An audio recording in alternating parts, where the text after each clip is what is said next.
नमस्कार साथियों, हाजिर हूँ मैं आप सबके बीच एक बार फिर से यूथ कंपटीशन टाइम्स के इस प्लेटफॉर्म पर।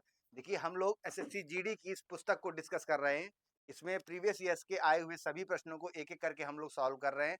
इसी क्रम में पॉलिटी की क्लास कंप्लीट होने के बाद आज हम लोग स्टार्ट कर रहे हैं ज्योग्राफी का सेक्शन। तो ज्योग्राफी में हम लोग सबसे पहले स्टार्ट करेंगे वर्ल्ड ज्योग्राफी से। देखिए, फर्स्ट क्वेश्चन से हम लोग स्टार्ट करते हैं। पहला क्वेश्चन देखिए, सूर्य पृथ्वी से लगभग कितने किलोमीटर दूर है? तो सूर्य जो है पृथ्वी से करीब पर 15.6 करोड़ किलोमीटर करोड़ किलोमीटर की दूरी पर है। देखिए, हमारे यहाँ ये मिलियन बिलियन इस तरह के वर्ड्स थोड़ा कम चलते हैं, फिर भी आप जान लीजिए 1 मिलियन का मतलब होता है 10 लाख। तो अगर आपको मिलियन से करोड़ में कन्वर्ट करना है, कुछ भी लिखा है जैसे 152, तो एक पॉइंट बढ़ाइए 15.2, ये हो गया करोड़। तो इसी तरह से यहाँ हो गया 150 मिलियन या 150 मिलियन या 15 करोड़ किलोमीटर दूर स्थित है सूर्य हमारी पृथ्वी से। अगला देखिए, तारामंडल एक दिया हुआ है, तारामंडल अर्सा मेजर। आपसे पूछ रहा है कि अर्सा मेजर तारामंडल को किस अन्य नाम से भी जाना जाता है। तो देखिए, ये है सप्तर्षि तारामंडल। सप्तर्षि तारामंडल या सप्तऋषि तारामंडल, इसी को पश्चिम में अर्सा मेजर या द ग्रेट बियर या बिग बियर भी कहा जाता है। तो इसके तारामंडल के देखिए, इसी का दूसरा नाम केवल पूछ रहा है आपसे, अर्सा मेजर या द ग्रेट बियर या सप्तर्षि तारामंडल। पश्चिम के इसके जो अंग्रेजी नाम है वही है द ग्रेट बियर या अर्सा मेजर। अगला देखिए, निम्न में से कौन सा सौर मंडल का बाह्य ग्रह? बाहरी ग्रह मतलब एक्सो प्लेनेट। एक्सो प्लेनेट ये बाह्य ग्रह है, हमारे सौर मंडल से बाहर स्थित है, लेकिन हमारी ही आकाशगंगा में स्थित है। देखिए, एक आकाशगंगा है में एक तारा है, जैसे कि हमारा सूर्य, और इसकी परिक्रमा करने वाले कुछ ग्रह हैं। इसको कहेंगे एक सौर मंडल। ये एक सौर मंडल या एक सौर परिवार हो गया। इसी तरह से इसी आकाशगंगा में एक दूसरा कोई तारा है, तारे के भी कुछ ग्रह परिक्रमा कर रहे हैं, ये है दूसरा सौर परिवार या दूसरा सौर मंडल। तो हमारे सौर मंडल से बाहर जो ग्रह स्थित है, जो किसी अन्य तारे की परिक्रमा कर रहा है, उस ग्रह को हम कहते हैं एक्सोप्लैनेट, बाहरी ग्रह या बाह्य ग्रह। तो पूछ रहा है वही चीज। देखिए, हमारे अपने सौर मंडल के बारे में पूछा जा रहा है। तो हमारे सौर मंडल में सूरज है, और इसके बाद अगर क्रम से देखें तो पहला ग्रह है बुध। बुध, शुक्र, तीसरे नंबर पर आती है पृथ्वी। बुध शुक्र पृथ्वी, फिर मंगल, बुध शुक्र पृथ्वी, फिर क्षुद्र बेल्ट आती है, फिर बृहस्पति। सॉरी,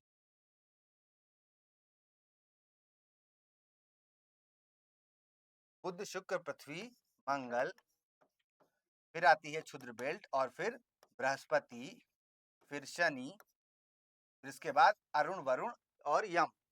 तो इनमें से बाहरी ग्रह कौन सा है सौर मंडल का? तो शनि है। बुध शुक्र पृथ्वी ये अंदरूनी ग्रह है, फिर मंगल आदि बाहरी ग्रह हैं। अगला देखिए, पृथ्वी के संदर्भ में सही कथन की पहचान कीजिए। एक एक करके सभी कथनों को देखिए। ध्रुवों से भूमध्य रेखा की ओर जाने पर पृथ्वी का जो व्यास है वो क्या घटता जाता है? ये हो गई हमारी पृथ्वी, और ये है भूमध्य रेखा, 0 डिग्री की अक्षांश रेखा, जो हमारी इस पृथ्वी को दो बराबर गोलार्धों में बांटती है। तो 0 डिग्री की रेखा ये भूमध्य रेखा, और ये हो गए हमारे ध्रुव। ये पृथ्वी का आकार भी कुछ इस तरह से है, ध्रुवों पर चपटी हुई है, कंप्लीट स्फेयर ना होकर ये कैसी है, हल्का सा इन जगहों पर बाहर की ओर उभरी हुई है भूमध्य रेखीय क्षेत्र में, इस तरह से। ठीक है ना, 0 डिग्री की लाइन। तो क्या ध्रुवों से भूमध्य रेखा की ओर आने पर त्रिज्या या व्यास घटेगा? नहीं, व्यास तो बढ़ता जा रहा है। ध्रुवों से अगर आप भूमध्य रेखा की तरफ आएंगे तो पृथ्वी की जो त्रिज्या है या पृथ्वी का व्यास है उसमें वृद्धि होगी, तो पहला कथन देखिए कह रहा है व्यास घटता जाता है, तो पहला कथन गलत हो गया। अगला देखिए, ध्रुवों से भूमध्य रेखा की ओर जाने पर पृथ्वी की त्रिज्या बढ़ती जाती है, ये कथन सही है कि ध्रुवों से भूमध्य रेखा की तरफ आएंगे तो त्रिज्या, फैलाव, व्यास ये बढ़ता जाएगा। अगला देखिए, ध्रुवों तक आने तक भूमध्य रेखा का जो व्यास है वो बढ़ता जाता है।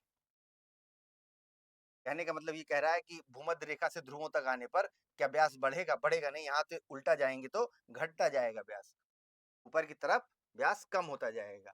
अगला देखिए, ध्रुवों से भूमध्य रेखा की ओर जाने पर पृथ्वी की त्रिज्या घटती है, घटती नहीं है, त्रिज्या बढ़ती जाती है।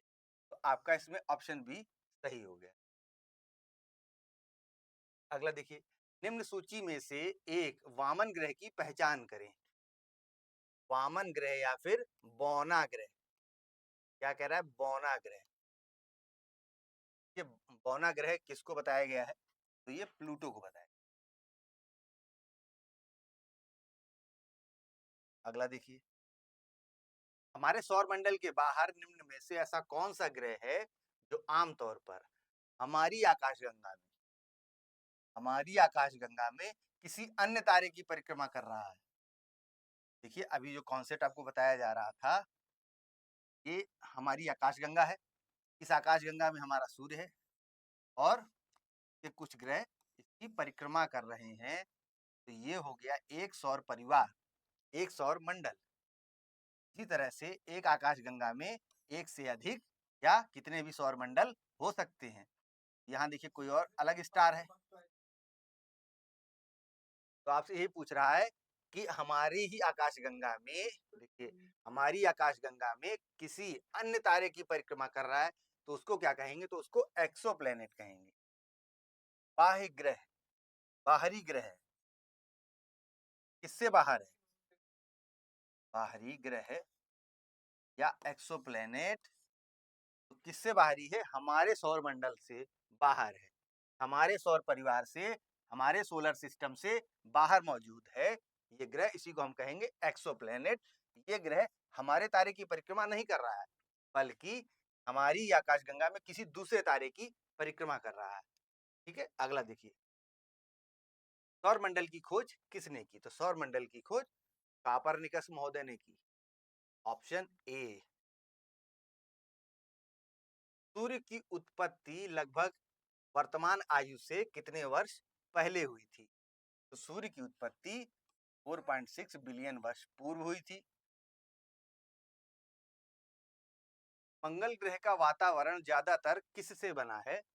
मंगल ग्रह पर ज्यादातर कार्बन डाइऑक्साइड मौजूद है, कार्बन डाइऑक्साइड या CO2 की अधिकता है मंगल ग्रह पर।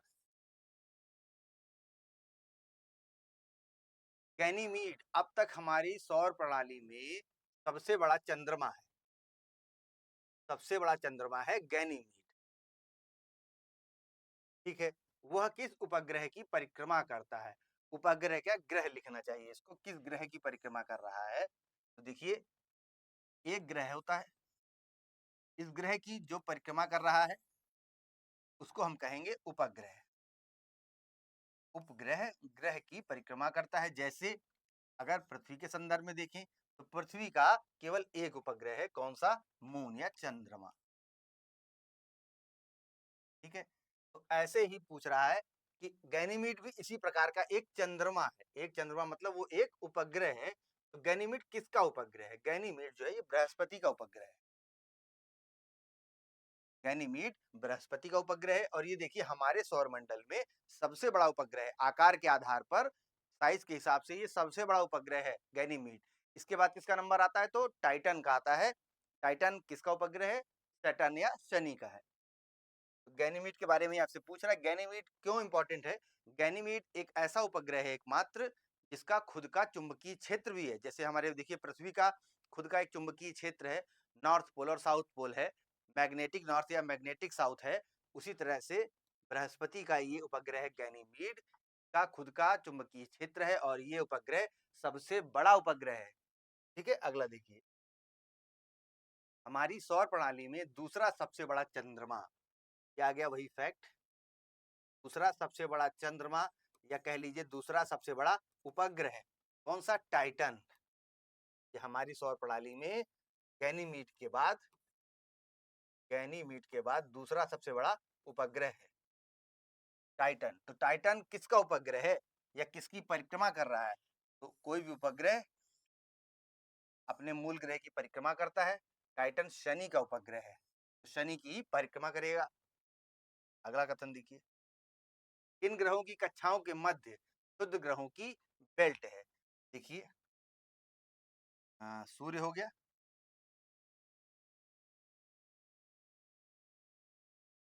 फिर बुध शुक्र पृथ्वी मंगल,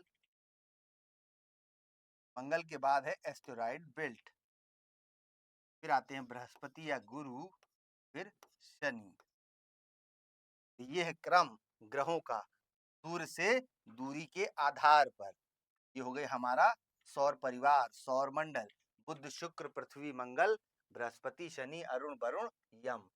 तो आपसे पूछ रहा है कि क्षुद्र ग्रहों की जो बेल्ट है वो कहाँ है? तो ये मंगल और बृहस्पति के बीच में। देखिए हमारे विकल्पों में क्या ये दिया हुआ है? मंगल और बृहस्पति, इन्हीं के बीच में स्थित है ये एस्टेरॉइड बेल्ट, क्षुद्र ग्रहों की बेल्ट। देखिए जो क्षुद्र ग्रह धीरे धीरे इकट्ठा हुए अंतरिक्ष में आते रहते हैं, वो बृहस्पति के चारों ओर इकट्ठे होते हैं और चक्कर लगाते रहते हैं। तो यही एक क्षुद्र ग्रह की बेल्ट हो गई है। इसमें बहुत सारे क्षुद्र ग्रह विद्यमान हैं मंगल और बृहस्पति के बीच। अगला प्रश्न देखिए, प्राकृतिक भूकंप पृथ्वी की किस परत में होते हैं? तो ये पृथ्वी की स्थल मंडल जो परत है, ऊपरी परत है, उसी में भूकंप आते हैं। कंपन तो भीतर केंद्र में पैदा होते हैं, जिसे उद्गम केंद्र कहते हैं, उद्गम केंद्र कहते हैं। और उद्गम केंद्र के ठीक ऊपर पृथ्वी पर स्थित वह बिंदु जहां भूकंप महसूस होता है, उसे कहते हैं अधिकेंद्र। अधिकेंद्र, ये अधिकेंद्र कहाँ मौजूद है? पृथ्वी के स्थल मंडल में मौजूद है। यही आपसे पूछ रहा है कि प्राकृतिक भूकंप, नेचुरल भूकंप जो हमें महसूस होते हैं, ये पृथ्वी की किस परत में होते हैं? तो सबसे ऊपरी परत स्थल मंडल में होते हैं। पृथ्वी की सबसे बाहरी परत कौन सी है जो भूपर्पटी, क्रस्ट, भूपर्पटी या क्रस्ट तथा ऊपरी मेंटल, अपर मेंटल से बनी है? ये है स्थल मंडल। स्थल मंडल हम किसको कहेंगे? स्थल मंडल तो भूपर्पटी और ऊपरी मेंटल को मिलाकर बना है स्थल मंडल। भूपर्पटी को मेंटल से अलग करने वाली रेखा क्या कहलाती है? तो देखिए मोहोरोविक डिसकंटिन्यूटी या मोहो असंबद्धता।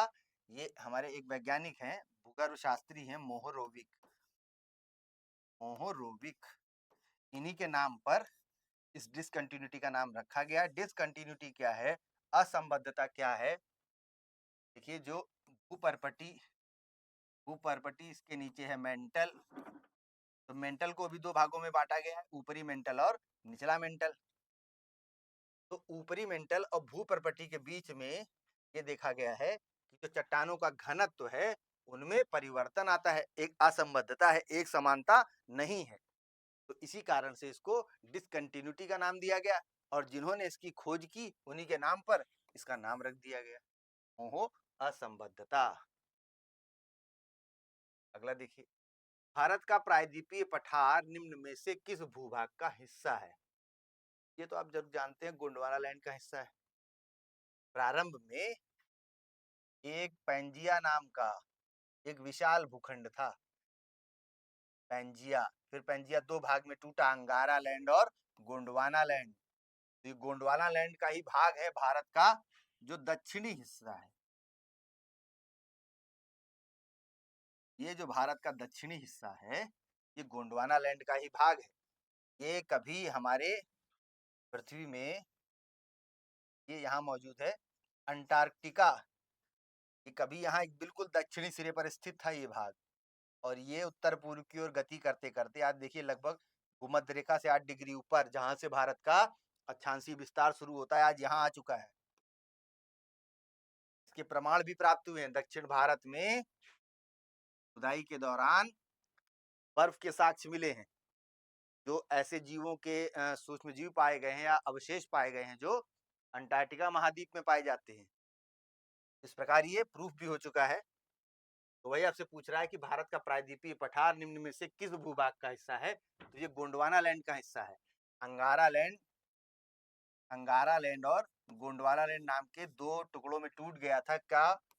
पेंजिया पेंजिया पेंजिया एक विशाल भूखंड था और ये टेथिस नामक महासागर से घिरा हुआ था, एक विशाल जल राशि से घिरा हुआ था। आगे देखिए, मैग्मा के जमने और ठंडा होने से कौन सी चट्टान बन जाती है? मैग्मा के जमने और ठंडा होने से या केवल मैग्मा से ही आग्नेय चट्टानें बनती हैं। मैग्मा ऊपर आएगा, उसको हम लावा कहेंगे, कोई विस्तृत क्षेत्र में फैलेगा, फिर ठंडा होगा तो आग्नेय चट्टानों का निर्माण होगा, जैसे कि ग्रेनाइट। भारत में स्थित एकमात्र निश्चित रूप से सक्रिय ज्वालामुखी बैरन द्वीप। ये बैरन आइलैंड है अंडमान निकोबार में। ये भारत का एकमात्र सक्रिय ज्वालामुखी है। सक्रिय ज्वालामुखी है एकमात्र भारत का बैरन। यही कह रहा है कि जो बैरन ज्वालामुखी है ये अंडमान द्वीप में तो है, लेकिन इनमें से बताइए कहां से लगभग 138 किलोमीटर उत्तर पूर्व में स्थित है? नॉर्थ ईस्ट, ऐसे ही तो दिशाएं होती है ना, साउथ, नॉर्थ, ईस्ट और वेस्ट, पूरब पश्चिम उत्तर दक्षिण। बिल्कुल ये फोर का आकार का बनता है, पूरब पश्चिम उत्तर दक्षिण, चार बना दीजिए ऐसे, ठीक है। तो उत्तर पूर्व में किससे स्थित है? तो यह है पोर्ट ब्लेयर से। ये राजधानी के बारे में पूछ रहा है, किसी भी ऐसी जगह के बारे में नहीं पूछ लेगा कि इस शहर से कितने उत्तर पूर्व में स्थित है। पोर्ट ब्लेयर है राजधानी।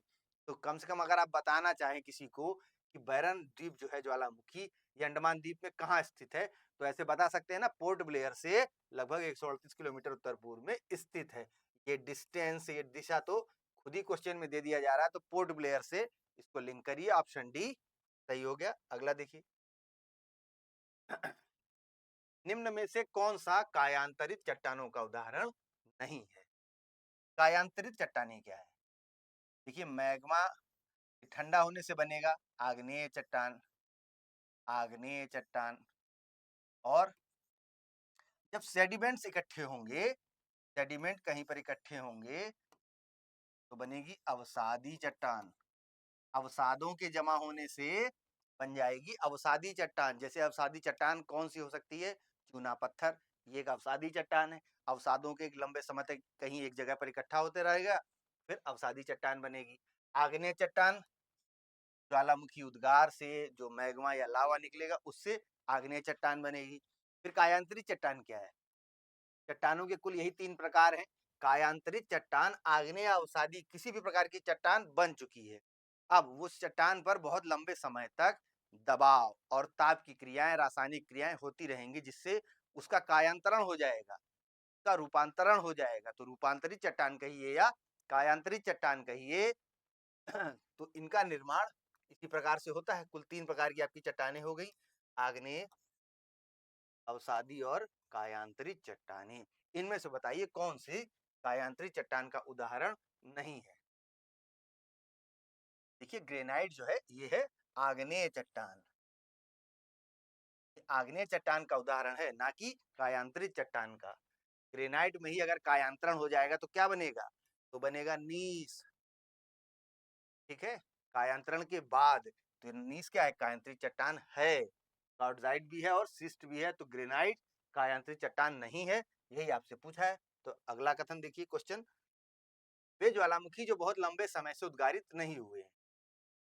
ऐसे ज्वालामुखी जो पूर्व में उद्गारित होते थे, जिनमें उद्गार हुए हैं, विस्फोट हुए हैं, ज्वाला लावा आदि निकल रहा था, लेकिन अब एक लंबे समय से उनमें कोई क्रिया नहीं दिखाई दे रही है, उसको हम कहेंगे प्रसुप्त ज्वालामुखी, मतलब सोया हुआ ज्वालामुखी। तो ये है लेकिन सो गया है। देखिए, सक्रिय ज्वालामुखी, ज्वालामुखी तीन प्रकार के हैं क्रियाशीलता के आधार पर। सक्रिय, ये तो जान ही रहे हैं, जिसमें बराबर उद्गार हो रहा है, चालू है ये ज्वालामुखी, तो ये सक्रिय। फिर दूसरा है निष्क्रिय ज्वालामुखी। निष्क्रिय, निष्क्रिय का मतलब अब इसमें जितने उद्गार होने थे हो चुके, अब इसमें कोई उद्गार नहीं होगा, इसकी कोई संभावना नहीं है, ये हो गया है निष्क्रिय, अब ये खाली है। हालांकि कुछ निष्क्रिय ज्वालामुखी में से भी उद्गार देखा गया कि कई सैकड़ों सालों बाद उद्गार होने लगे, ये एक अलग मैटर है, लेकिन विभाजन तो हो चुका था तब तक। तो सक्रिय, निष्क्रिय और प्रसुप्त ज्वालामुखी। तो प्रसुप्त ज्वालामुखी वो है जिसमें एक लंबे समय से उद्गार अभी नहीं हुए हैं, लेकिन उद्गार होने की संभावना है, तो ये है प्रसुप्त ज्वालामुखी। सोया हुआ ज्वालामुखी जो बहुत लंबे समय से उद्गारित नहीं हुए हैं, लेकिन भविष्य में उद्गारित हो सकते हैं, संभावना है, उन्हें कहा जाएगा प्रसुप्त ज्वालामुखी। ज्वालामुखी से निकलकर पृथ्वी की सतह पर फैलने वाले मैग्मा को क्या कहते हैं? तो ये पिघला हुआ जो पदार्थ है ज्वालामुखी के अंदर, एक निकास नलिका के द्वारा ये सतह पर आता है। जब ये सतह पर आ जाएगा तो इसको कहेंगे ये लावा है, ठीक है। अंदर रहता है तो कहते हैं मैग्मा है। ये पूछ रहा है कि ज्वालामुखी से निकलकर पृथ्वी की सतह पर फैलने वाले मैग्मा को लावा कहते हैं। निम्न में से कौन सी एक अवसादी चट्टान नहीं? सही है। कौन सी एक अवसादी चट्टान नहीं है? बलुआ पत्थर तो है, शैल मृत्तिका भी है। ग्रेनाइट जो है, आपको अभी 2-3 बार बताया गया, ग्रेनाइट एक आग्नेय चट्टान है ना कि एक अवसादी चट्टान, ठीक है। तो ऑप्शन डी इसमें सही हो गया। अगला देखिए, सैंडस्टोन निम्न में से किसका उदाहरण है? तो सैंडस्टोन जो है ये एक तलछटी पत्थर है। तो देखिए, बहिर्वेदी चट्टानें किस प्रकार की चट्टानें होती? बहिर्वेदी चट्टानें आग्नेय चट्टान।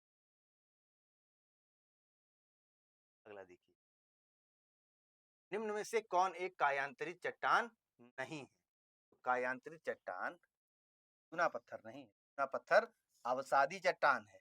कौन सी? अवसादी। संगमरमर देखिए रूपांतरित चट्टान है, नीस भी रूपांतरित चट्टान है, चूना पत्थर अवसादी चट्टान है। निम्न में से कौन सा घास का मैदान उत्तरी अमेरिका में स्थित?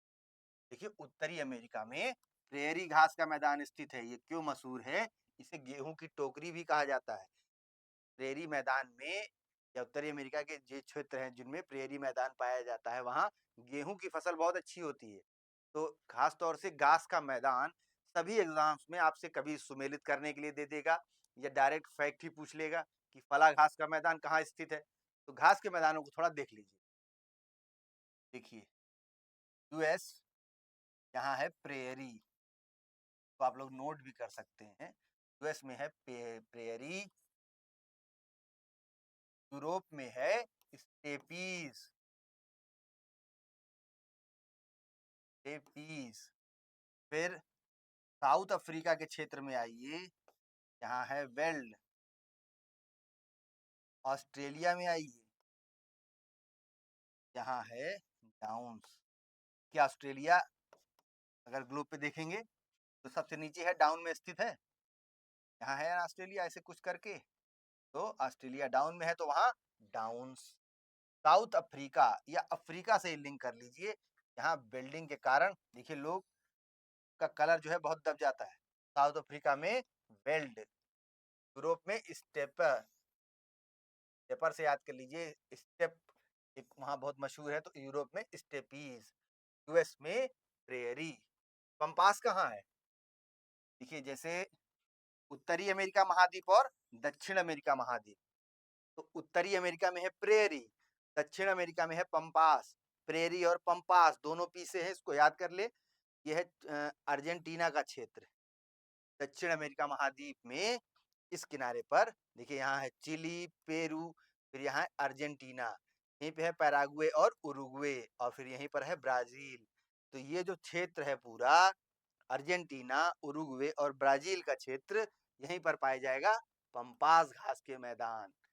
प्रेयरी पंपास, उत्तरी अमेरिका, दक्षिणी अमेरिका, प्रेयरी पंपास। ऑस्ट्रेलिया में डाउन, साउथ अफ्रीका में वेल्ड, यूरोप में स्टेपीज और प्रेयरी तो आपको जान ही गए हैं। तो आपसे पूछा है यहाँ पर कौन सा घास का मैदान उत्तरी अमेरिका में स्थित है तो ये प्रेरी घास का मैदान है। धौलागिरी देखिए पर्वत चोटी है, आपसे पूछ रहा है ये हिमालय की पर्वत चोटी तो है, लेकिन ये कहाँ स्थित है? तो ये नेपाल में स्थित है धौलागिरी। दक्षिण अफ्रीका के शीतोष्ण घास के मैदानों को क्या कहा जाता है? तो शीतोष्ण ही है घास के मैदान ही, अभी आपको बताया दक्षिण अफ्रीका अफ्रीकी क्षेत्र में बिल्डिंग, तो वेल्ड। ठीक है, अगला देखिए। फ्रांस और स्पेन की सीमा पर कौन सा पर्वत शिखर स्थित है? तो ये पिरेनीस पर्वत है। पिरेनीस पर्वत फ्रांस और स्पेन की सीमा पर स्थित। कहाँ? यूरोप में। यूरोप का जो प्रारंभ करते हैं मैपिंग में हम लोग करेंगे, पुर्तगाल, फिर स्पेन, पुर्तगाल, फ्रांस, स्पेन, यहीं पर स्थित है पिरेनीस पर्वत। ब्लैक फॉरेस्ट एक बड़ी वनाच्छादित पर्वत श्रृंखला है, ठीक है, जो कहाँ पाई जाती है? ब्लैक फॉरेस्ट है ये पर्वत जर्मनी में। ये वास्तव में जो ब्लैक फॉरेस्ट और ब्लैक फॉरेस्ट, ये यहीं से देखिए डेन्यूब नदी भी निकलती है। ये जो है एक ब्लॉक माउंटेन के उदाहरण भी अगर आपसे पूछ ले यूरोप में तो ब्लैक फॉरेस्ट है। ये नाम में फॉरेस्ट लगा हुआ है लेकिन ये पर्वत है, एक बड़ी वनाच्छादित पर्वत श्रृंखला है। कहाँ पाई जाती है? जर्मनी में। उत्तर पूर्वी पवनें कहाँ से उत्पन्न होती हैं? ये फिजिकल ज्योग्राफी में आपको इसको समझना पड़ेगा। देखिए उत्तर पूर्वी पवनें, ये बात हो रही है ट्रेड विंड्स की। ट्रेड विंड्स देखिए भूमध्य रेखा है और इस तरह से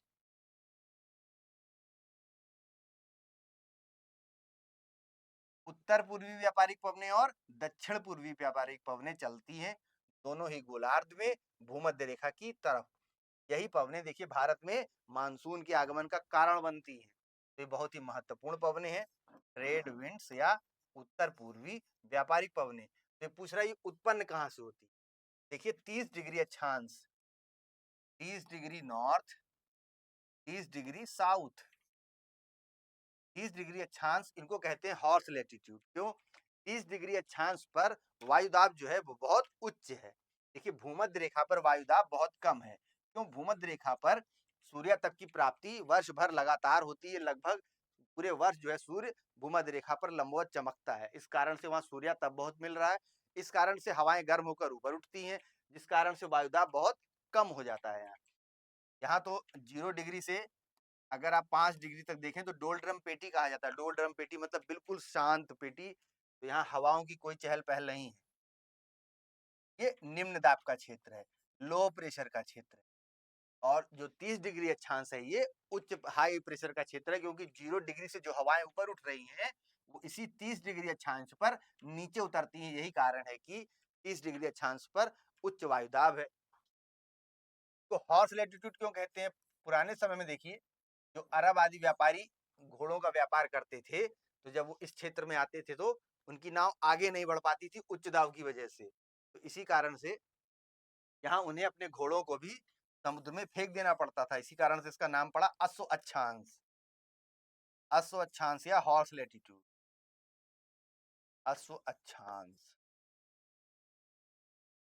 देखिए ये उपोष्ण कटिबंध का क्षेत्र है, तो यही से ट्रेड विंड्स आपकी प्रारंभ होती है। यहाँ से हवा 0 डिग्री से ऊपर उठी गर्म होकर और 30 डिग्री अक्षांश पर नीचे उतर रही है। नीचे उतर रही है तो इसी प्रकार से ये आती है। वास्तव में तो हवा सीधी आनी चाहिए, लेकिन देखिए यहाँ कोरियालिस बल काम करता है, पृथ्वी पश्चिम से पूर्व की ओर घूम रही है, जिसके कारण हवाओं में विक्षेपण हो जाता है और हमें ट्रेड विंड्स कुछ इस तरह से दिखाई देती हैं। इस तरह से आकर ये भूमध्य रेखीय क्षेत्र में मिलती है। तो पूछ रहा है कि ये ट्रेड विंड्स इनका जन्म कहाँ पर होता है? देखिए क्या करके सभी कथनों को उत्तरी गोलार्ध के उष्ण कटिबंधीय निम्न दाब क्षेत्र से या निम्न दाब कटिबंध से, निम्न दाब कटिबंध से नहीं, दक्षिणी गोलार्ध के उष्ण कटिबंधीय उच्च दाब कटिबंध से, उत्तरी गोलार्ध के उपोष्ण कटिबंधीय उच्च दाब कटिबंध से। ये हाई प्रेशर का जो क्षेत्र है यहीं से पैदा होती हैं ट्रेड विंड्स।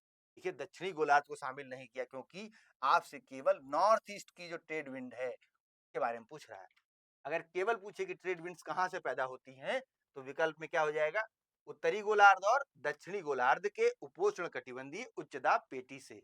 ठीक है, तो ऑप्शन सी इसमें आपका राइट आंसर है, कोई कंफ्यूजन नहीं होना चाहिए, पूरा डिटेल में आपको बताया गया है। 30 डिग्री उत्तरीय अक्षांश से यहीं से उत्तर पूर्वी व्यापारी पवन प्रारंभ होगी और 30 डिग्री साउथ का जो क्षेत्र है यहाँ से दक्षिण पूर्वी व्यापारी पवन स्टार्ट होगी। अगला देखिए, अंतः उष्ण कटिबंधीय अभिसरण क्षेत्र, या इसको हम दूसरे किस नाम से भी जानते हैं, ITCZ, inter tropical convergence zone, अंतः उष्ण कटिबंधीय अभिसरण क्षेत्र, कन्वर्जेंस जोन। ये जो ट्रेड विंड्स आ रही हैं, अभी आपको बताया गया, उत्तर पूर्वी ट्रेड विंड और दक्षिण पूर्वी ट्रेड विंड, ये जिस पेटी में क्षेत्र में मिल रही हैं वही है ITCZ, अंतः उष्ण कटिबंधीय अभिसरण क्षेत्र। तो कह रहा है कि इस अभिसरण क्षेत्र में क्या होता है, 4 विकल्प दिए हैं, देखिए, दक्षिण पश्चिमी और उत्तर पश्चिमी व्यापारिक पवनें यहाँ अभिसरण करती हैं। तो दक्षिण पश्चिमी और उत्तर पश्चिमी कोई व्यापारिक पवन नहीं है, दक्षिण पश्चिम और उत्तर पश्चिम ऐसी कोई व्यापारिक पवन नहीं है, बल्कि क्या है इनके स्थान पर, दक्षिण पूर्वी और उत्तर पूर्वी। तो पहला आपका विकल्प गलत हो गया। अगला देखिए, दक्षिण पूर्वी और उत्तर पश्चिमी व्यापारिक पवनें, तो उत्तर पश्चिमी भी नहीं है, पश्चिम नहीं आना चाहिए बिल्कुल भी व्यापारिक पवनों के मामले में, केवल ये पूर्वी क्षेत्र में चल रही है। देखिए, ये आपका दूसरा विकल्प भी गलत हो गया। अगला देखिए, दक्षिण पश्चिमी और उत्तर पश्चिमी व्यापारिक पवनें विचलन करती हैं, नहीं, विचलन भी नहीं करती हैं। अगला देखिए, दक्षिण पूर्वी और उत्तर पूर्वी व्यापारिक पवनें अभिसरण करती हैं, ये कथन आपका सही है।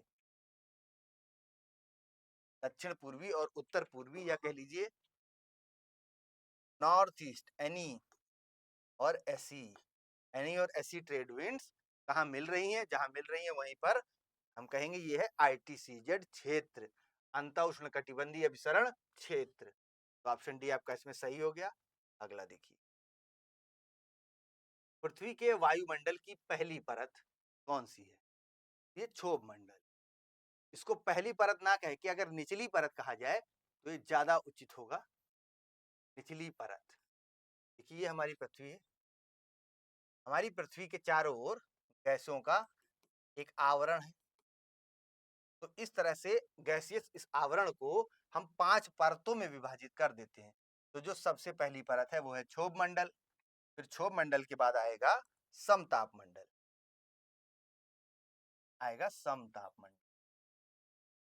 ठीक है, समताप मंडल के बाद फिर मध्य मंडल, फिर ताप मंडल और बहिर्मंडल। तो अभी जो आपसे पूछा है उसको देखिए, तो सबसे निचली परत पूछ रहा है, ये हमारी पृथ्वी, सबसे निचली परत है क्षोभ मंडल। जितनी भी मौसमी घटनाएं होती हैं वो इस क्षोभ मंडल में ही होती हैं। यही कारण है कि वायुयान क्षोभ मंडल में यात्रा नहीं करते हैं, बल्कि इसके ऊपर का मंडल कौन सा है, समताप मंडल। समताप मंडल में वायुयान यात्रा करते हैं, जहां मौसमी घटनाओं का कोई प्रभाव नहीं होता। टर्बुलेंस से बचने के लिए वायुयान समताप मंडल में यात्रा करते हैं। समताप मंडल, समताप मंडल में ही क्या पाई जाती है, ओजोन गैस। समताप मंडल के निचले भाग में पृथ्वी या ओजोन गैस का निर्माण है, यहीं पर ये ओजोन गैस की पूरी एक परत बनी हुई है जो हमें बचाती है सौरिक विकिरण से या यूवी रेडिएशन जो हमारे सोलर रेडिएशन में पाया जाता है। तो समताप मंडल पृथ्वी के वायुमंडल की सबसे पहली या निचली परत है। रबी फसलों की खेती में निम्न में से क्या सहायक होता है, तो देखिए, रबी फसलों का टाइम पीरियड क्या है, तो ये देखिए, सर्दियों के महीने में अक्टूबर से दिसंबर, जनवरी या फरवरी तक, इसी टाइम पीरियड में बोई जाती हैं रबी फसलें, जैसे कि गेहूं एक रबी फसल है। तो रबी फसलों के समय देखिए, भारत में ये मानसून का टाइम तो है नहीं, है ना, मानसून का टाइम तो जून जुलाई अगस्त का है। तो जो रबी की फसलें हैं इनके समय में जो बारिश होती है ये बारिश कहलाती है पश्चिमी विक्षोभ। भूगोल की भाषा में पश्चिमी विक्षोभ या वेस्टर्न डिस्टर्बेंस, ये भूमध्य सागरीय क्षेत्र में ये हमारे भारत का इलाका है और यहाँ है अरब प्रायद्वीप से थोड़ा आप ऊपर चले जाए तो भूमध्य सागर, मेडिटेरेनियन सी। भूमध्य सागरीय क्षेत्र से ही मानसूनी हवाएं यहाँ भारत में प्रवेश करती हैं और उत्तरी भारत में सर्दियों के समय में वर्षा होती है। तो ये वर्षा में से इनके कई स्थानीय नाम हैं। तो महावट भी एक सर्दियों में होने वाली इस वर्षा का स्थानीय नाम है जो सहायक है भारत में रबी फसलों की खेती के लिए। कल भी आपका इसमें सही हो गया। अगला देखिए, पश्चिमी समशीतोष्ण चक्रवातों के कारण सर्दियों के महीनों में निम्न में से किसकी उपलब्धता रबी फसलों की सफलता में मदद करती है? तो वर्षण होता है ना, पश्चिमी समशीतोष्ण चक्रवात या पश्चिमी विक्षोभ कह लीजिए। तो पश्चिमी विक्षोभ के कारण सर्दियों के महीने में भारत में वर्षा होती है और ये वर्षा फायदेमंद है रबी फसलों के लिए। ओजोन रिक्तीकरण या ओजोन डिप्लीशन, ओजोन का खत्म होना या ओजोन में कमी आना, ओजोन परत में सुराख हो जाना, ये किसके पास सबसे ज्यादा होता है? तो देखिए ध्रुवों पर सबसे ज्यादा हो रहा है। ऐसा प्रेक्षणों में पाया गया है। ये देखिए पृथ्वी है तो ओजोन परत तो चारों तरफ है ना। ओजोन परत तो एक मंडल है, समताप मंडल में निचले एक परत बनी हुई है पूरी, संकेंद्रीय परतें, कोसेंट्रिक लेयर्स। इन सभी का केंद्र एक है, एक के ऊपर एक ऐसे परत है, यानी गैसियस तो पूरा वायुमंडल है चारों तरफ। इसको 5 परतों में हमने बांट लिया अपनी सुविधा की नजर से। तो समताप मंडल में ओजोन गैस है, चारों तरफ है ऐसे। इसी में देखिए ध्रुवों के पास जो है इस ओजोन परत में या ओजोन परत के सांद्रण में, कंसंट्रेशन में कमी देखी जा रही है अधिकांश तौर पे, खास तौर से सर्दियों के महीने में ध्रुवीय क्षेत्रों में ओजोन रिक्तीकरण की घटना पाई गई। वही आपसे पूछा है ध्रुवीय क्षेत्र। वायुमंडल में ओजोन की कमी को किससे जोड़ा गया है? देखिए क्लोरोफ्लोरोकार्बन या सीएफसी, सीएफसी गैस को, ये गैस है या एक एलिमेंट कह लीजिए, इसी को उत्तरदायी माना गया है वायुमंडल में ओजोन की जो कमी हो रही है ओजोन ह्रास के लिए। पृथ्वी के वायुमंडल की किस परत में ओजोन परत पाई जाती है? आपको अभी बताया गया कि समताप मंडल में ओजोन परत पाई जाती है। समताप मंडल को ओजोन परत का घर कहा गया है या ओजोन का घर कहा जाता है। समताप मंडल, समताप मंडल का विस्तार पृथ्वी की सतह से 50 किलोमीटर समताप मंडल विस्तृत है। इसके नीचे क्या है? क्षोभ मंडल। क्षोभ मंडल कहां से कहां तक विस्तृत है? 0 से 12 किलोमीटर कह लीजिए, या भूमध्य रेखीय क्षेत्र में देखिए उसकी ऊंचाई अधिक है। क्षोभ मंडल सबसे निचली परत और भूमध्य रेखीय क्षेत्र में क्षोभ मंडल की ऊंचाई अधिक है। ये ऊंचाई परिवर्तित होती रहती है क्योंकि यहाँ हवाएं गर्म होकर ऊपर उठ रही हैं, ठीक है। और ध्रुवीय क्षेत्र में क्षोभ मंडल की ऊंचाई सबसे कम है। क्यों? क्योंकि यहाँ पर सूर्य तप की प्राप्ति कम हो रही है, गैसें सघन और भारी होकर ज्यादा ऊपर तक नहीं जा सकती। इस कारण से यहाँ 7 से 8 किलोमीटर तक और भूमध्य रेखीय क्षेत्र में 10 से 12 किलोमीटर तक तो मंडल का विस्तार है। फिर इसके ऊपर 50 किलोमीटर तक समताप मंडल का विस्तार है। समताप मंडल में ही ओजोन गैस पाई जाती है। ये आपसे पूछ रहा है कि ओजोन गैस किस मंडल में या किस परत में पाई जाती है? तो समताप मंडल। कौन सी गैस सूर्य की पराबैंगनी विकिरणों से पृथ्वी की रक्षा करती है? ये ओजोन गैस है। सूर्य से निकलने वाले पराबैंगनी विकिरण, अल्ट्रावायलेट रेडिएशन से हमारी रक्षा करती है ओजोन गैस। अगला देखिए, निम्न में से कौन ओजोन को नष्ट करता है? तो क्लोरीन। क्लोरीन का ही देखिए एक यौगिक है CFC, क्लोरोफ्लोरोकार्बन। CFC, HFC आदि गैसें जो कहाँ प्रयुक्त होती हैं? रेफ्रिजरेंट्स में, यानी AC और फ्रिज आदि में यूज होने वाला रेफ्रिजरेंट जिसमें ये गैस है CFC, यही क्लोरीन का एक यौगिक है। यही उत्तरदायी है ओजोन परत को नष्ट करने के लिए। तेज गड़गड़ाहट और बिजली के साथ अचानक और लगातार होने वाली वर्षा को क्या कहा जा रहा है? देखिए, ये एक एनसीईआरटी से लिया गया फैक्ट है। वर्षा ऋतु का प्रस्फोट, मानसून का आगमन। मानसून का आगमन होता है तो तेज गड़गड़ाहट और बिजली चमकने के साथ अचानक और लगातार वर्षा का प्रारंभ होता है। इसी को कहा गया है वर्षा ऋतु का प्रस्फोट, burst of the monsoon. Monsoon का आगमन, इसी हेडिंग से आपको मिल जाएगा ये पॉइंट। मानसून का आगमन, मानसून का आगमन, ये 10th या 11th की एनसीईआरटी में मानसून का आगमन, इसी टॉपिक से देखिए एनसीईआरटी से उठाए हुए क्वेश्चन है। अगला देखिए, रेगिस्तानी क्षेत्र में किस प्रकार की वनस्पति सामान्य रूप से पाई जाती है? रेगिस्तानी क्षेत्र में झाड़ियां जो है सामान्य रूप से बहुतायत में पाई जाती हैं। टुंड्रा प्रकार की वनस्पति के बारे में देखिए कौन सा कथन सही नहीं है? तो यह छोटी झाड़ियां इस वनस्पति का एक हिस्सा है। ठीक है, प्राकृतिक वनस्पति का विकास यहाँ सीमित है, ये भी ठीक है। यहाँ यह समशीतोष्ण क्षेत्र में पाई जाती है। समशीतोष्ण क्षेत्र में टुंड्रा वनस्पति नहीं पाई जाती है, तो आपसे यही पूछ रहा है टुंड्रा वनस्पति के बारे में कौन सा कथन सही नहीं है? तो ये कथन जो सी में दिया हुआ ये सही नहीं है। दुनिया की आधी से अधिक जैव विविधता, बायोडाइवर्सिटी, यानी पौधों और जानवरों की विविधता, ये कहाँ पाई जाती है? कहने का मतलब सबसे ज्यादा बायोडाइवर्सिटी कहाँ है? सही है, उष्णकटिबंधीय वर्षा वन, tropical rain forest. Tropical rain forest,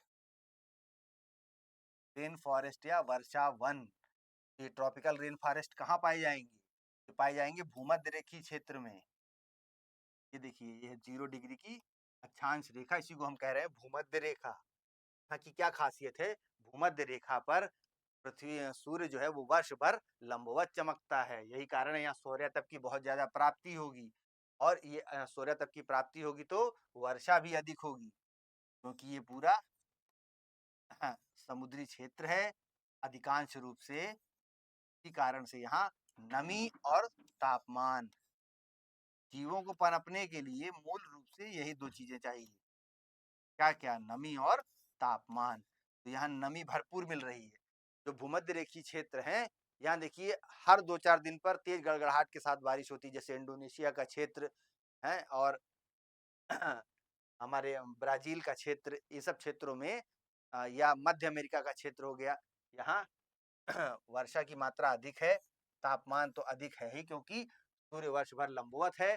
तो इसी कारण से यहाँ यह विविधता बहुत भारी मात्रा में है। दुनिया की आधी से अधिक बायोडायवर्सिटी है भूमध्य रेखीय क्षेत्र में, और भूमध्य रेखीय क्षेत्र में ही पाए जाते हैं वर्षावन, क्योंकि वर्षा खूब हो रही है, उष्णकटिबंधीय क्षेत्र है, नमी और तापमान दोनों उपलब्ध है। देखिए, निम्न में से कौन यूरोप की सबसे लंबी नदी? तो यूरोप की सबसे लंबी नदी वोल्गा है। जाम्बेजी यूरोप की नदी नहीं है। ठीक है, अगला देखिए, कौन सी नदी 10 देशों से होकर बह रही है? ये है डेन्यूब। निम्न में से कौन सी नेपाल की सबसे लंबी नदी है? नेपाल की सबसे लंबी नदी है कर्णाली। तो आप कर्णाली नाम से नहीं जानते होंगे, तो इसका नाम है घाघरा। घाघरा नदी किसकी सहायक नदी है? गंगा की। गंगा की, ये देखिए आ रही है घाघरा नदी, और ये आ रही है हमारी गंगा नदी। यहाँ पर है बांग्लादेश, यहीं पर आकर गंगा नदी समाप्त होगी और डेल्टा का निर्माण करेगी। ये है घाघरा नदी, कहाँ से आ रही है? नेपाल से। नेपाल की कर्णाली या घाघरा नदी, ये नेपाल की सबसे लंबी नदी है, सबसे बड़ी नदी है। और देखिए गंगा में भी, जो गंगा की सहायक नदियां हैं उनमें सबसे ज्यादा जो जल राशि है, सबसे ज्यादा पानी की मात्रा घाघरा नदी में ही है।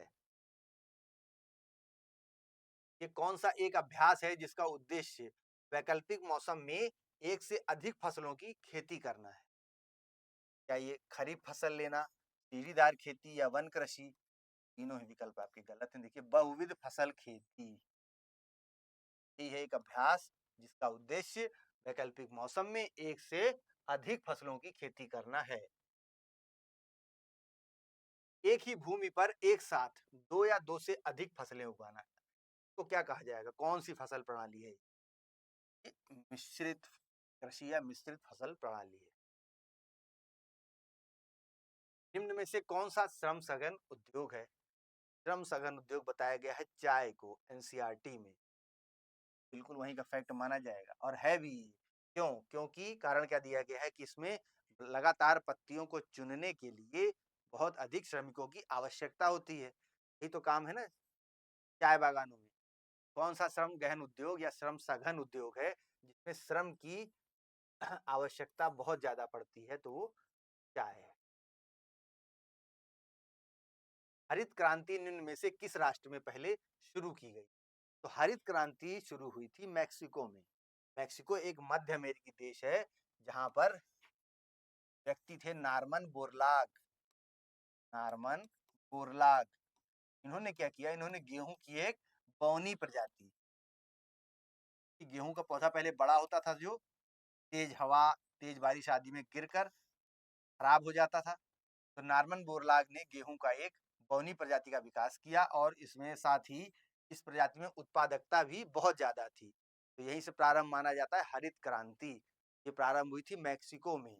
फिर देखिए भारत में हरित क्रांति के जनक कौन है? एमएस स्वामीनाथन।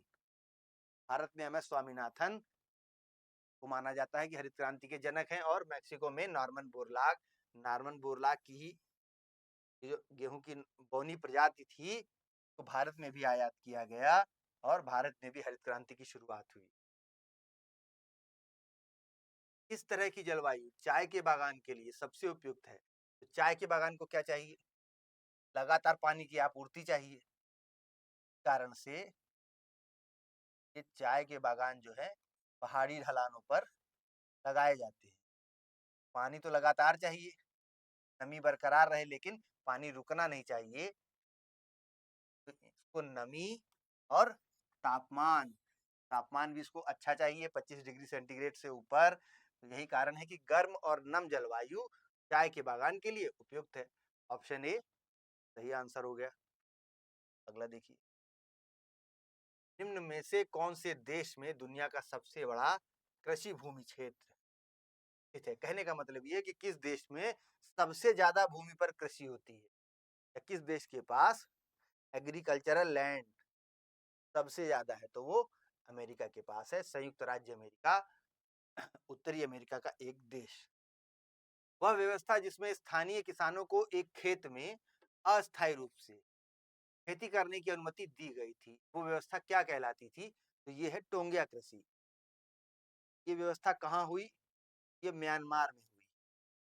म्यांमार भारत का देखिए पड़ोसी देश है। म्यांमार, इसी का पुराना नाम है बर्मा। बर्मा में टोंगिया कृषि एक प्रकार की स्थानांतरण कृषि है। टोंगिया कृषि वन क्षेत्र था, तो वन क्षेत्र के चारों ओर कृषकों को ये अनुमति दी गई कि आप यहाँ पर झाड़ी पेड़ आदि को जलाकर साफ करिए और यहाँ पर कृषि करिए कुछ वर्षों तक। जब जमीन की उत्पादकता खत्म हो जाए तो कहीं और जाकर कृषि करिए, इसी प्रकार से। तो इसी को कहा गया है टोंगिया कृषि। चाय का सबसे बड़ा उत्पादक देश कौन सा है? चाय का सबसे बड़ा उत्पादक देश चीन है। भारत सेकंड नंबर पर है। ऑप्शन सी इसमें सही हो गया। अगला देखिए, निम्न में से कौन जुगाली करने वाला जानवर है? तो इसमें तो बताने की आवश्यकता नहीं है। खनन की प्रक्रिया जिसके द्वारा उथली गहराई पर पड़े खनिजों को सतही परत हटाकर बाहर निकाला जाता है, इस प्रक्रिया को क्या कहा जा रहा है? तो इसको कहते हैं ओपन कास्ट माइनिंग।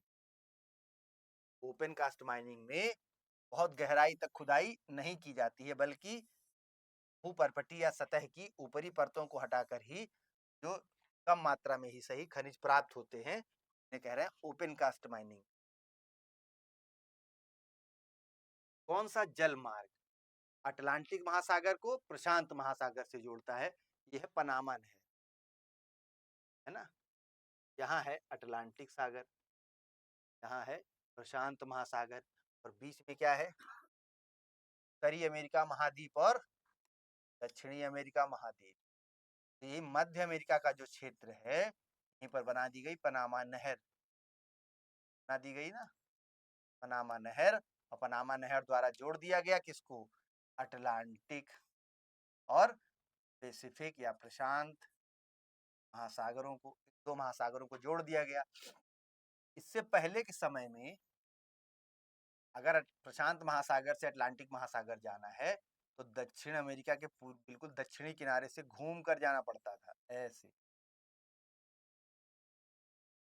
इन पनामा नहर बन जाने से ये दूरी बहुत ही कम हो गई है। आपसे पूछ रहा है पनामा नहर जलमार्ग है जिसके द्वारा जोड़ दिया गया अटलांटिक और प्रशांत महासागरों को। देखिए निम्न में से कौन सा बंदरगाह या टर्मिनल प्रशांत महासागर में स्थित नहीं है, तो याकोहामा जापान का बंदरगाह तो प्रशांत महासागर में स्थित है।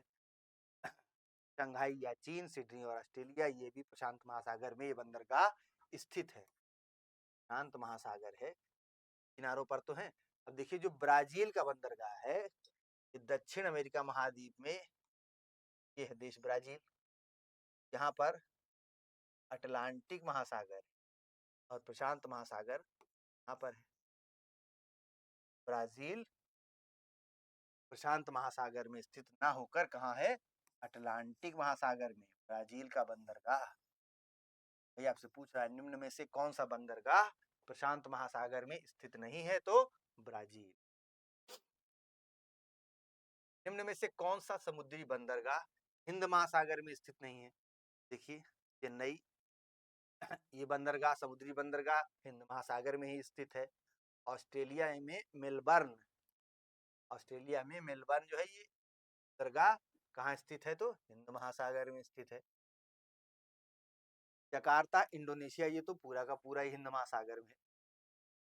मनीला फिलीपींस ये हिंद महासागर में स्थित नहीं है बल्कि चीन के देखिए दक्षिण में है, जो भाग है पैसिफिक का यही है दक्षिण चीन सागर या साउथ चाइना सी, दक्षिण चीन सागर में ही पड़ेगा मनीला बंदरगाह। मनीला फिलीपींस की राजधानी मनीला बंदरगाह दक्षिण चीन सागर में अवस्थित है, ना कि हिंद महासागर में। तो ऑप्शन ए आपका इसमें सही हो गया। अगला देखिए किंग खालिद अंतरराष्ट्रीय हवाई अड्डा कहाँ स्थित है, तो ये सऊदी अरब में।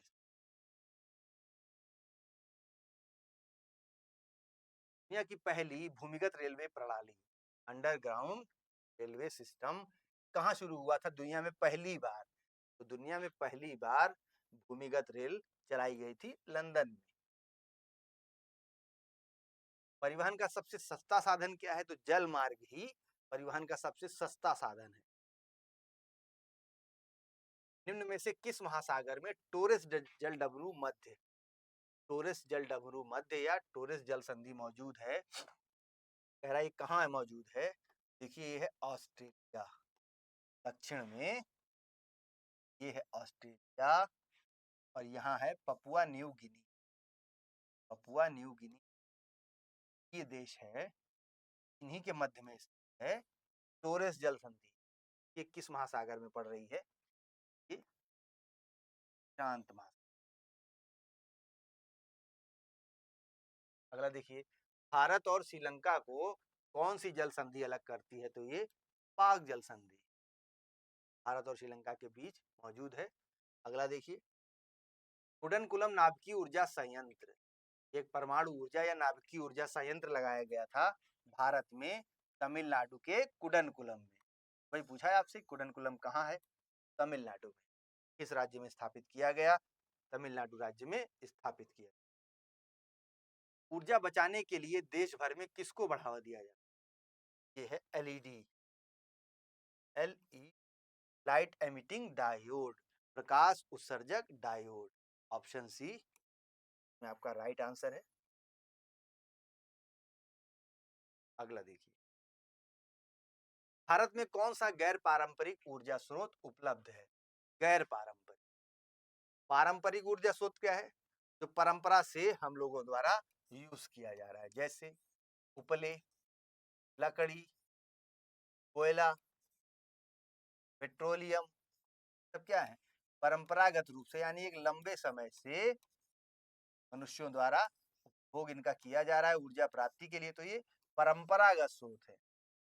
गैर परंपरागत क्या है? ज्वारीय ऊर्जा, जो समुद्र में टाइड्स आते हैं, ज्वार आते हैं, उनके द्वारा ऊर्जा का उत्पादन किया जाए। पवन द्वारा ऊर्जा का उत्पादन किया जाए, सौर द्वारा ऊर्जा का उत्पादन किया जाए, तो ये ज्वारीय, पवन और सौर ऊर्जा, यही है गैर पारंपरिक स्रोत। केवल ज्वारीय, केवल सौर या केवल सौर और पवन ऊर्जा, तो इनसे बेहतर विकल्प है विकल्प ए, ज्वारीय, पवन और सौर ऊर्जा। ये गैर पारंपरिक ऊर्जा स्रोत उपलब्ध है भारत में। अगला देखिए, हम जिन वस्तुओं का उपयोग या उपभोग करते हैं, तो इनमें से किसको छोड़कर वे सभी वस्तुएं जिनका हम उपयोग कर रहे हैं, वे पृथ्वी पर उपलब्ध संसाधनों से ही प्राप्त की जाती है। देखिए, सूर्य से प्राप्त ऊर्जा, सूर्य से प्राप्त ऊर्जा को छोड़कर अन्य जो भी संसाधन उपयोग कर रहे हैं, उनकी प्राप्ति पृथ्वी पर ही होती है। लेकिन सौरिक ऊर्जा, सोलर एनर्जी, इसकी प्राप्ति पृथ्वी से तो नहीं होती है, इसकी प्राप्ति सूर्य से होती है। सूर्य से सौरिक ऊर्जा की प्राप्ति होती है, बाकी चीजों जो उपलब्धता है वो हमारी पृथ्वी पर ही है। अगला देखिए, बर्मी जो है भाषा है, ये भारत के किस पड़ोसी देश की आधिकारिक भाषा है? आधिकारिक भाषा, रिकॉग्नाइज्ड लैंग्वेज है, कहाँ की? म्यांमार की। म्यांमार को ही बर्मा भी कहते थे पहले, तो बर्मी भाषा म्यांमार की भाषा। मृत सागर की सीमा किन दो देशों से लगती है?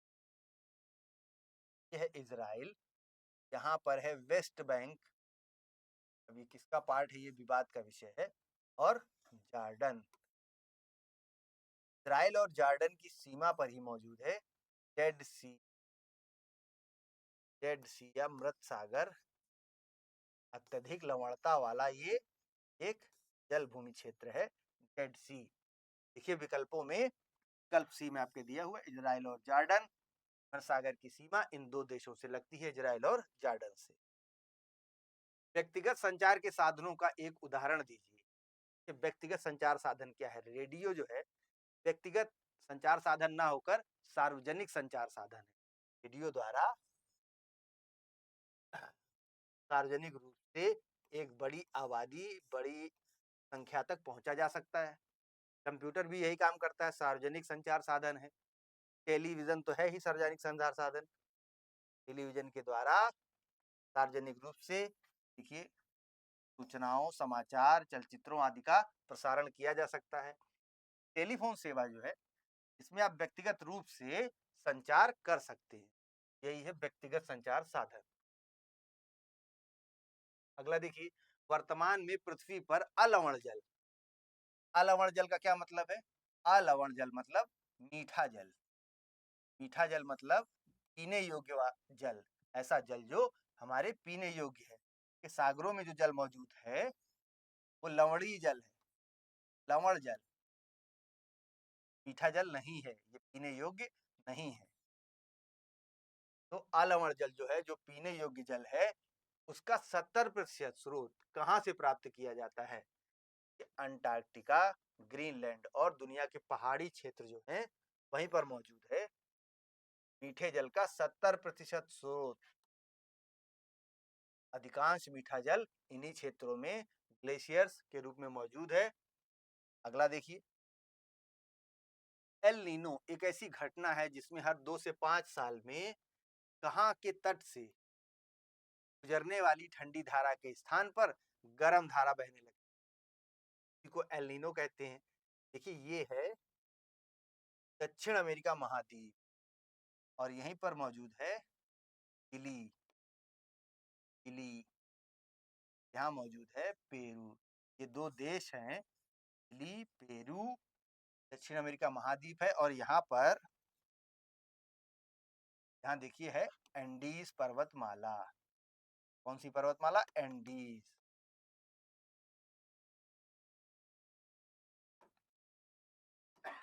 तो पेरू तट पर ही बहती है ठंडी जलधारा, लेकिन कुछ वर्षों में या 2 से 5 वर्षों के अंतराल पे यहाँ पर ठंडी जलधारा के स्थान पर गर्म जलधारा बहने लगती है, जिसे हम क्या कहते हैं? El Nino. एल नीनो नामक ये परिघटना है। तो पेरू तट पर ये गर्म धारा के बहने से इस घटना का प्रादुर्भाव होता है। अगला देखिए, वह पथ जो प्रशांत महासागर के साथ साथ लगकर है, जहां सक्रिय ज्वालामुखी पाए जाते हैं और वहां बार बार भूकंप आते रहते हैं, उसे क्या नाम दिया गया है? तो देखिए, पैसिफिक ओशन के चारों ओर है ring of fire. Ring of fire. इसे रिंग ऑफ फायर क्यों कहा जा रहा है? क्योंकि दुनिया के अधिकांश जो ज्वालामुखी हैं वो इसी परिमेखला में, इसी पेटी में पाए जाते हैं। अधिकांश ज्वालामुखियों की उपस्थिति के कारण इसको कहा जा रहा है रिंग ऑफ फायर, ज्वाला वृत्तहीन। ये आपसे पूछ रहा है कौन सा वो पथ है या कौन सी परिमेखला, कौन सी पेटी है जहां दुनिया के अधिकांश ज्वालामुखी पाए जाते हैं, वो भी कैसे ज्वालामुखी? सक्रिय ज्वालामुखी। अगला देखिए, पवनों का देश कहे जाने वाले देश की पहचान करें, तो ये है डेनमार्क। अरब सागर का कौन सा द्वीपीय देश भारत का पड़ोसी है? ये मौजूद है अरब सागर में मालदीव, जो भारत का पड़ोसी है। बसंत ज्वार के संबंध में निम्न में से कौन सा कथन सत्य नहीं है? बसंत ज्वार तब होता है जब सूर्य, पृथ्वी और चंद्रमा एक सीध में हो जाते हैं, इसी समय उच्चतम ज्वार आती है। ये ज्वार सबसे निम्न है, पहला ही कथन गलत है, यही आपका सही आंसर हो गया। प्यूर्टो रिको खाई देखिए, ये निम्न में से किस महासागर में स्थित है? तो ये अटलांटिक महासागर में स्थित है। उत्तरी अमेरिका का क्षेत्र, दक्षिण अमेरिका का क्षेत्र, यहाँ मध्य अमेरिका का क्षेत्र, यहीं पर द्वीपीय देश है, आइलैंडिक कंट्री है प्यूर्टो रिको। ये कहाँ है स्थित? अटलांटिक महासागर। इस खाई के बारे में एक बात और जान लीजिए, प्यूर्टो रिको जो खाई है, ये ट्रेंच है, ये दुनिया का दूसरा सबसे गहरा ट्रेंच है। दुनिया का दूसरा सबसे गहरा ट्रेंच है। और दुनिया का सबसे गहरा ट्रेंच कौन सा है? तो मैरियाना ट्रेंच। कहाँ स्थित है? पैसिफिक ओशन, शांत महासागर में, मैरियाना ट्रेंच। अगला देखिए, लेब्राडोर सागर और भूमध्य सागर ये किस महासागर का हिस्सा है? तो ये अटलांटिक महासागर का है। मध्य सागर आप जानते हैं यूरोप के दक्षिण में, और लेब्राडोर सागर भी यही है, और इधर मौजूद है अटलांटिक। तो अटलांटिक महासागर का ही हिस्सा है ये लेब्राडोर सी और मेडिटेरेनियन सी। महासागर का उथला हिस्सा जो 1 डिग्री या उससे भी कम की औसत ढाल को दर्शाता है, उसे क्या कहते हैं? उसे कहते हैं महाद्वीपीय मग्न तट। महाद्वीप के किनारों से फिर प्रारंभ होगा महासागर, तो इनको हम अलग अलग विभाजन करते हैं, जिसमें सबसे पहला है विभाजन महाद्वीपीय मग्न तट। समुद्री निकायों और समुद्र में किस प्रकार का पानी होता है? तो खारा जल होता है, इसमें कुछ भी बताने की आवश्यकता नहीं है।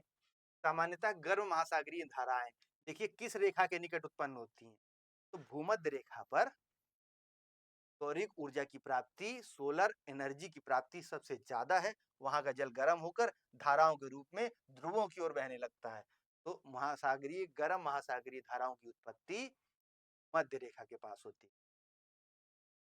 जल संचयन का मुख्य उद्देश्य क्या है? जल संचयन का सबसे मुख्य उद्देश्य है भूगर्भ के जल का पुनर्संचयन। विश्व की सबसे गहरी झील कौन सी है? तो सबसे गहरी झील है बैकाल झील। कहाँ मौजूद है? रूस में। बैकाल झील दुनिया की सबसे गहरी झील है।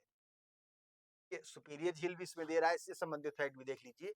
ये दुनिया की सबसे बड़ी मीठे पानी की झील, और बैकाल झील ये सबसे गहरी झील है। सुपीरियर झील को बड़ी झील क्या कहा जा रहा है? कि इसमें जल राशि की मात्रा के आधार पर सुपीरियर झील दुनिया की सबसे बड़ी मीठे पानी की झील है। भूमि और समुद्री हवाएं, यानी भूमि पर जो हवाएं चलती हैं और समुद्री क्षेत्र में जो हवाएं चलती हैं, ये किसके कारण उत्पन्न होती हैं? तो संवहन की क्रिया होती है, सौर विकिरण द्वारा। देखिए, हमारा धरातल गर्म होता है, फिर धरातल से संवहन क्रिया द्वारा ये हीट ट्रांसफर होती है वायुमंडल में। तो वायुमंडल में जब हीट ट्रांसफर होती है तो वायु गर्म होकर गतिशील हो जाती है। यही पूछा है आपसे कि भूमि और समुद्री हवाएं किसके कारण उत्पन्न हो रही हैं? संवहन क्रिया के द्वारा। निम्न में से कौन अपवहन तंत्र या जल निकास के पैटर्न का निर्धारक नहीं होता है? देखिए, उस क्षेत्र की जलवायु दशाएं, कोई एक नदी प्रारंभ हुई अपने उद्गम स्रोत से, उसका एक विशिष्ट पैटर्न होगा कि वो इस प्रकार से बहेगी, इतनी धाराओं में बहेगी। तो क्षेत्र की जलवायु दशाएं ये निर्धारित करती हैं कि उस क्षेत्र में कैसा मौसम है, सर्दी है, गर्मी है या मध्यम मौसम है। दूसरा क्वेश्चन देखिए, अपवहन तंत्र का स्रोत। तो जो सोर्स है इस रिवर का, इस अपवहन तंत्र का, उसका इसके पैटर्न को कोई निर्धारण नहीं होता है। भूमि के नीचे मौजूद चट्टानी संरचनाएं तो बिल्कुल इसके पैटर्न को निर्धारित करेंगी। अगर चट्टान नरम है तो पैटर्न बदल जाएगा। तो इस प्रकार से भूमि के नीचे मौजूद चट्टानी संरचनाएं सही है। भूमि का ढाल भी उसके पैटर्न को निर्धारित करेगा। केवल जो इस अपवहन तंत्र का स्रोत है, जो सोर्स है, से कोई फर्क नहीं पड़ता कि नदी का पैटर्न किस प्रकार का होगा। ये आपका ऑप्शन बी इसमें सही होगा। तो साथियों, इस तरह से हमारा आज ज्योग्राफी में वर्ल्ड ज्योग्राफी का सेक्शन कंप्लीट होता है। अब नेक्स्ट क्लास में कल हम लोग स्टार्ट करेंगे इंडियन ज्योग्राफी। Thank you.